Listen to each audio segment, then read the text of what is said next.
నమస్తే అండి. నమస్తే. మేము నేత్ర కంపెనీ నుంచి వస్తున్నాము. మీ పేరేం పేరండి? నా పేరు అశోక్ అండి. అశోక్. ఏ ఊరండి? బండారుపల్లి. బండారుపల్లి మండలం తాడికొండ మండలం, జిల్లా గుంటూరు జిల్లా. ఇప్పుడు ఏమే సార్ ఇతను? సహానా నేత్ర కంపెనీ సహానా వేసారు. ఇప్పుడు వేసారా? పోయినసారి కూడా వేసారు. పోయినసారి వేసారు, ఇప్పుడు కూడా వేసారు. ఓకే, ఎట్లుందండి ఇతను? బాగానే ఉందండి. పోయినసారి వేసారు, ఇప్పుడు వేసారు కాబట్టి ఎందుకు మీకు దేనివల్ల మీరు వేసారు దీన్ని? సైజ్ వస్తుంది, కొంచెం బాగుంది. ఓకే, కాయ సైజు బాగుంది. కాయ కలర్ కూడా బాగుంది. Very good. అంతేకాకుండా కాయ లెంత్ ఎట్లుంది? ఇప్పుడు లెంత్ బాగుంది. మీరు చేను కూడా చూసారు కదా, కాపు చిక్కదనం కానీ కూలకు కూత కాయలు తెగడం. ఎందుకంటే వేరే రకాలతో పెట్టుకుంటే మనది కాపు కోయడం కూడా కూలల్లో ఒక ఇద్దరు తక్కువ పడుతున్నారు. అవును, కాయ తగ్గడం. అందుకని కాయ కుళ్ళు కానీ కాయ డాగు కానీ. అంతేకాని చూడండి, కాయ మీకు చేను మీదనే ఎండిపోయినప్పుడు పట్టి వస్తుంది. ముడత చాలా తక్కువ ఉంటుంది. కొన్ని తేజ రకాలు ఏమైతే అడ్డపట్టి నిలుబట్టి రావడం వల్ల మీకు మార్కెట్లో రేటు తగ్గుతుంది.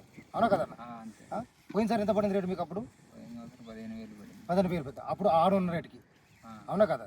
ఇప్పుడైతే జెండా పడపోద్ది కదా ఈ ప్రకారంగా, ఈ క్వాలిటీ ఉంటే. దీంట్లో తాళేరా ఇప్పుడు?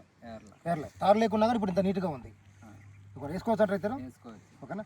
ఇదండి మన అశోక్ గారి అభిప్రాయం ప్రకారం. రైతు మనము బండారుపల్లి విలేజ్లో ఉన్నాము, గుంటూరు జిల్లా. పోయిన సంవత్సరం వేశారు మన సహానా, వచ్చి ఈ సంవత్సరం కూడా వేశారు. ఇప్పుడు కూడా అతను హ్యాపీగా ఉన్నాడు. మేజర్గా అంటే మనది ఒక సైజు విషయంలో కానీ, కాపు చిక్కదనం కానీ, అండ్ కలర్ కానీ, కాయ యొక్క వెయిట్ కానీ చూడండి. ఇంతవరకు దీంట్లో తాలకాయ కూడా వేయలేదు కానీ కాయ చూడండి ఎంత నీట్గా ఉందో చూడండి. చూడమే కలర్ కానీ సైజు కానీ. మీరు కూడా నెక్స్ట్ ఇయర్ కూడా వేస్తారని ఆశిస్తున్నాను. ఓకేనా? నమస్తే.